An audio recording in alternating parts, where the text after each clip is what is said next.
अस्सलाम वालेकुम जी। इमरान खान की बहन उज़्मा खान ने पिटिशन फ़ाइल कर दी है। 100 से ज़ायद सफ़हात पर मुश्तमिल ये पिटिशन है। अहम चीदा चीदा नकात इस पिटिशन के आपको इस वीडियो में बताऊंगा। क्यों इस पिटिशन का फ़ौरी कोई नतीजा नहीं निकलेगा ये भी आपको समझाऊंगा।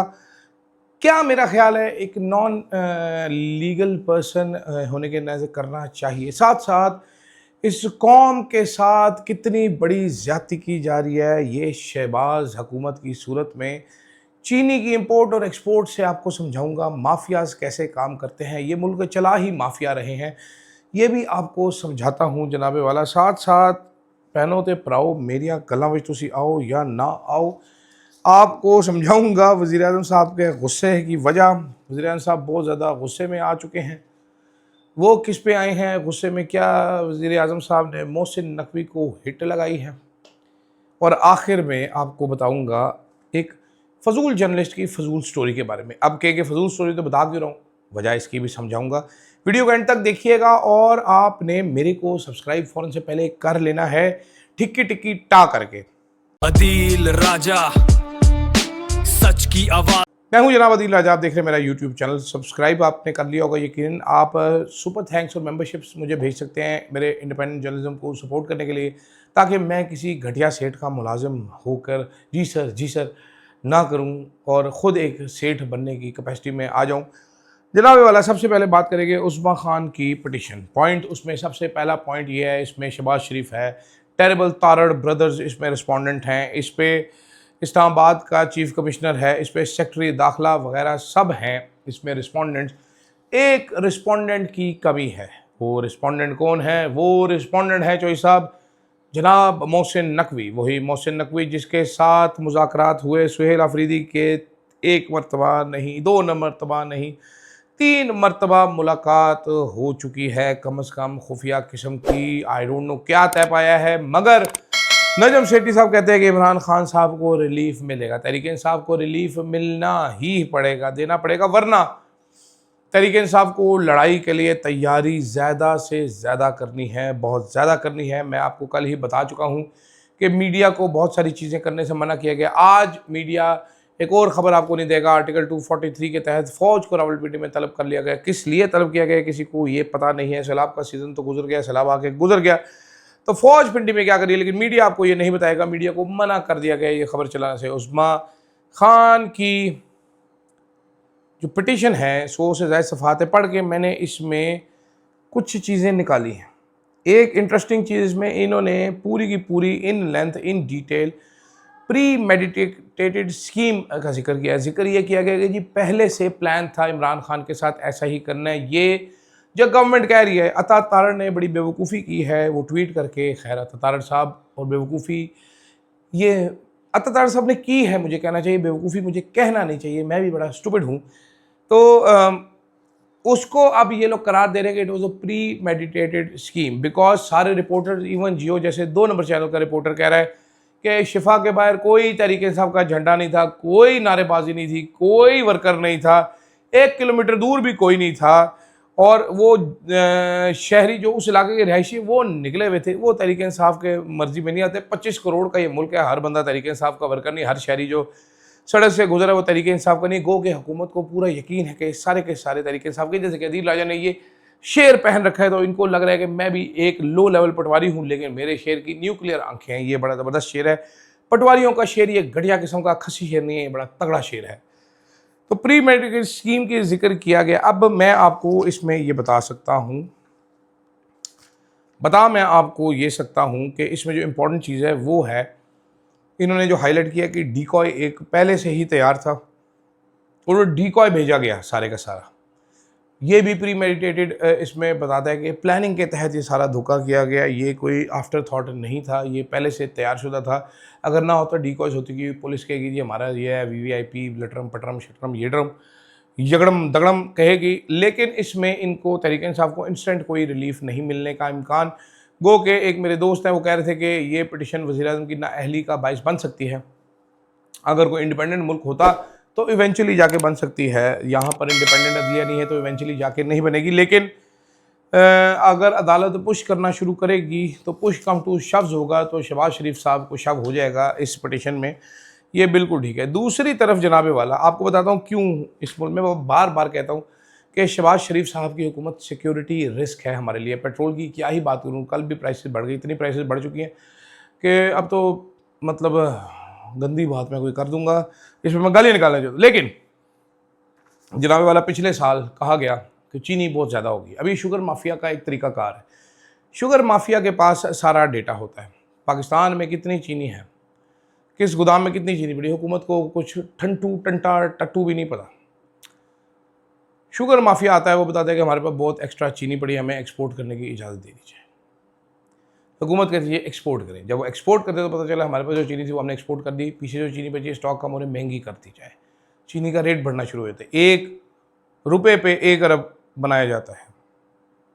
शुगर माफिया ढेर सारे पैसे बनाती है। इमरान खान के साथ ये गया, शहबाज शरीफ के साथ हर साल करते हैं, हर साल। पिछले साल शहबाज शरीफ साहब ने 7,90,000 टन चीनी एक्सपोर्ट कराई और फिर पता चला चीनी शॉर्ट हो गई। फिर इन बोंगों ने 3 लाख टन चीनी इंपोर्ट की। अब इस साल शुगर माफिया फिर आ गया कि जनाब हमें एक्सपोर्ट करने की इजाज़त दीजिए। तो पता ये चला कि पिछले साल की जो इंपोर्टेड शुगर थी 3 लाख टन, वो पड़ी हुई थी, तो उनमें से फिर 1,09,000 टन एक्सपोर्ट करने की इजाज़त दे दी गई। ये हमें अंसार बासी टाइप्स, हमें ये जनाब आसमा शराजी साहिबा, हमें जनाब ये गोश लुकमान साहब मेरे दोस्त, ये सब बताते हैं कि मुल्क को सबसे अच्छी चीज़ जो मिली है वो शहबाज शरीफ मिली है। ये मिली है स्वात कटाते मिट्टी, शहबाज शरीफ मिले हमें, ठीक है। ये इतने बोंगे हैं, इसलिए मैं कहता हूँ कि ये नेशनल सिक्योरिटी रिस्क है, ये हमारे लिए, हमारी सिक्योरिटी का रिस्क है, फूड सिक्योरिटी के रिस्क है। ये लोग, इनको जितनी जल्दी हो सके बज़ोर ताकत हटा देना चाहिए। अगर ये शराफत से इक़्तिदार छोड़ने पर राज़ी नहीं होते, इतना बड़ा ये सिक्योरिटी रिस्क है, इतने बोंगे हैं ये। जिस तरह इन्होंने जीना महाल कर दिए ताकि शहबाज शरीफ साहब की अय्याशी कायम रहे, वो स्विमिंग कर सके पीएम ऑफिस में, नए नए रेनोवेट करवा के स्विमिंग पूल सब कुछ। जिस तरह ज़िंदगी बर्बाद कर दी आम पाकिस्तानियों की, महंगाई कर करके आपके सामने हुकूमत अपने खर्चे कम करने से कासिर है, तो इसलिए लेवी ज़्यादा लगा के अब खर्चे पूरे किए जाते हैं, अपने अपने लिए पैसा निकाला जाता है। ये कहानी है सिंपल सी। शहबाज शरीफ साहब ने एक और रोला भी डाला है, मोहसिन नकवी को हिट किया उन्होंने, बल्कि हिट आउट किया। मोहसिन नकवी साहब को फरमा रहे हैं कि उनने वो अपने डिससेटिस्फैक्शन का इजहार किया है चीफ कमिश्नर पे और आईजी पे, जो बोंगों की तरह, गधों की तरह बगी लेके उसमें निकल आए थे, शाही बगी लेके, विक्टोरियन स्टाइल की बगी लेके। अच्छा, मतलब अंदाज़ा करें कि किस कदर वो आपका बरतानवी राज की याद दिलाता है कि उस बगी का नाम ही विक्टोरियन बगी होता है।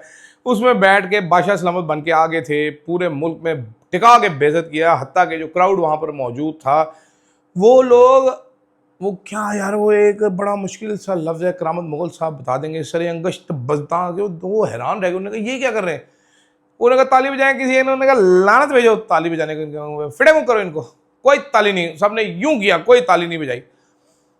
अब वज़ीर आज़म साहब ने नोटिस ले लिया। हालांकि मोहसिन नकवी साहब पहले ही दिन भाप चुके थे कि बड़ी गालियाँ पड़ी है, मुझे पड़ी, उन्होंने कहा ये मेरे इस तरह थी करके वो भी बोंगी मार चुके थे, इतने लोग इनसे तंग पड़े हैं। तो अब मेरा ख्याल है वज़ीर आज़म साहब ने हिट किया मोहसिन नकवी को कि शाने तेरे बंदे हैं, तूने लगाए हुए हैं ये बगियाँ इस्तेमाल कर रहे हैं, तो मज़ीद ब्राउनी पॉइंट्स आवाम की नज़र में हासिल करने के लिए वज़ीर आज़म साहब पहुँच गए। साथ साथ जनाबे वाला, एक छोटी सी बात जाते जाते मैं करना चाहता हूँ। एक सहाफ़ी है जनाब, अब आप कहेंगे क्यों बात कर रहे हैं, लेकिन बात करनी बड़ी ज़रूरी है। इतना वेला बाबा है, इतना वेला बाबा है, मैंने इतना वेला सहाफ़ी कभी नहीं देखा। अंसार बासी साहब उनका नाम है जनाब। ये इनको कब्ज़ हो जाती है, अक्सर कब्ज़ का मर्ज़ है, ये ट्विटर पे खुद लिखते हैं, कब्ज़ हो जाती है इनको, कॉन्स्टिपेशन, ये पॉटी नहीं कर पाते टाइम पे, तो वो जो नहीं कर पाते वो गंदे गंदे ख्यालात इनके दिमाग में चढ़ते हैं।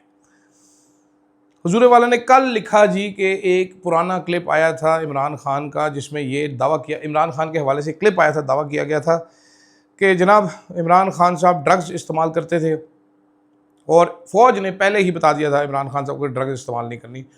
तो इस पे उन्होंने द न्यूज़ में एक स्टोरी कर दी कि जी मैंने पूछा इस्टेब्लिशमेंट से, या एसपीआर से पूछा होगा फ़ौज के तर्जुमान से कि आपने ऐसा बताया था, तो वहाँ से कहा गया नहीं। अच्छा, ये कोई 6 साल 4 साल पुरानी कोई कहानी होगी। अंदाज़ा कीजिए सहाफ़त इस बंदे की कितनी की बढ़ चुकी होगी, किस कदर टटे खूह में बढ़ चुकी होगी कि ये 4 साल पुरानी स्टोरी पे क्लैरिफिकेशन लेने के लिए परसों चला गया डीजी एसपीआर को मैसेज कर दिया गया, डीजी साहब ज़रा ये तो बताएं, मैं वेला बैठा हुआ था, तो ये ड्रग्स अब के टेस्ट हो चुके हैं। इमरान खान साहब 4 साल से जेल में, साबित हो चुका है कि वो ड्रग्स हो गए, वो सिगरेट के नाम से नफरत करता है, लेकिन वेला बाबा, कब्ज़ी बाबा जो है, क्योंकि जो जिसको कॉन्स्टिपेशन होती है वो पॉट पे बड़ी बड़ी देर बैठा जोर लगाता रहता है। उस बैठा जोर लगा रहा होता है, इसको याद आया कि यार ये देखो, मैंने क्लिप देखा ट्विटर पे, उसने कहा डीजी से पूछ लो। डीजी साहब भी फारिग बैठे थे, उसने कहा ये कब्जी बाबा फिर आ गए। नहीं अब्बासी साहब, हमने ऐसा कुछ नहीं कहा जी, उसने स्टोरी बना के लगा दी। अब आज कन्फर्मेशन स्टोरी क्या दी है कि जी फील्ड मार्शल और शहबाज शरीफ के दरमियान में कोई दूरियां पैदा नहीं हुई जैसा कि कहा जा रहा है। ये कौन कह रहा है? ज़रा मुझे कोई एक बंदे का नाम बता दें, कौन कह रहा है? मुझे कौन कह रहा है? ये बागी अकाउंट कह रहा है, ये जंगली 4U कह रहा है, या इजी लोड वाली सभा ने आपको बताया है? आप एक वैलिड बंदे का नाम लेंगे तो आप एक नाम नहीं दे सकेंगे किसने आपको कहा है कि दुनिया पैदा होगी। तो लिहाजा आप क्लैरिफिकेशन लेने के लिए फिर चले गए और आप बता रहे हैं कि नहीं कोई दूरी पैदा नहीं हो, प्यार तो उसी तरह कायम है, हाथों में हाथ, हम सबका साथ। इतना वेला बाबा मैंने ज़िंदगी में, अल्लाह माफ़ कर, बड़ा वेला बाबा है भाई, बड़ा। ये सहाफ़त यहाँ तक रह गई, अब स्टोरी इनके पास फाइल करने के लिए आती नहीं। तो ये वो जो नहीं, जैसे कि वो यादगार ये बनाई थी 14 अगस्त को जिसका इनॉग्रेशन की, बारिश हुई तो दीवार भी गिर गई, टिचकुले एंड टिचकुले कंस्ट्रक्शन की। तो ये सहाफ़त का टिचकुले एंड टिचकुले अक्षय कुमार वाला उस मूवी देखिएगा, आपको समझ आ जाएगा। और मेरे को दीजिएगा इजाज़त, अल्लाह हाफ़िज़। Yeah, truth on the mic.